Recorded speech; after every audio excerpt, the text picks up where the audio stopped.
Welcome to Varsity. I'm Ryan Aber, joined by Scott Wright. We're going to talk about boys basketball playoff action. Starts this week with 2A through 4A. We've talked a lot about Douglas this year in 4A. Can anybody have a chance to beat the Trojans? It's going to be really tough. You know, the first team that automatically comes to mind is Star Spencer. They've still lost to them twice already during the regular season. I think that Star Spencer is the team that has the talent to match up, especially at guard. But eventually all those weapons that the Trojans have just kind of wear you down. You even look back at some of their games in the Titan Classic.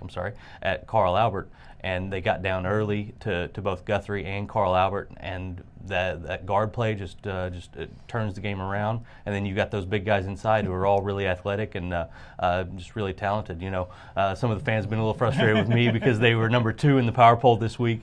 It's really essentially a 1 and 1A with them and Edmond Santa Fe. I think there are 3 or 4 elite teams in the state, and I think that Douglas is one of them. Just so happened that Edmond Santa Fe's schedule carried a little bit more weight than Douglas, which is not anything that Douglas did wrong. It's just that when you're a 4A team, you don't get as many looks at top 6A teams. And is Stephen Clark right now the best guard in the state?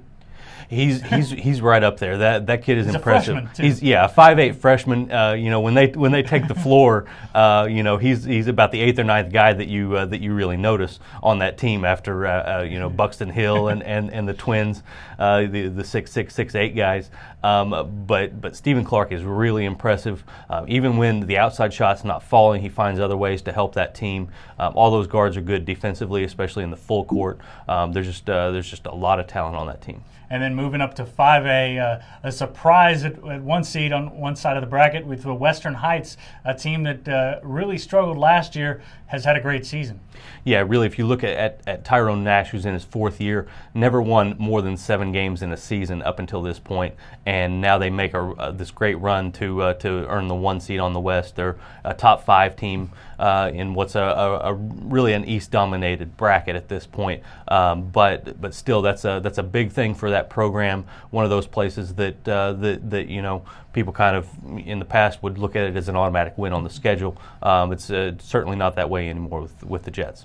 And on the west side, can any of those west side teams, you talk about Western Heights, Guthrie, Carl Albert, the teams that we're familiar with over here, can those teams hang with the top of 5A? It's going to be really tough. You look at Tulsa Memorial at number 1, and Tulsa Edison is getting a lot of love from the coaches at this point too.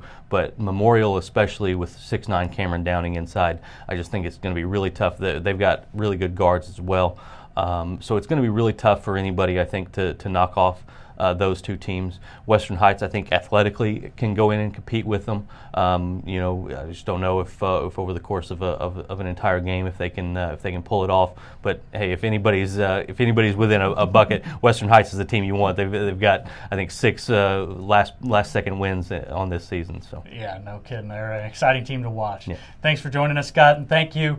Check us out every day at newsok.com/varsity for the best high school coverage anywhere.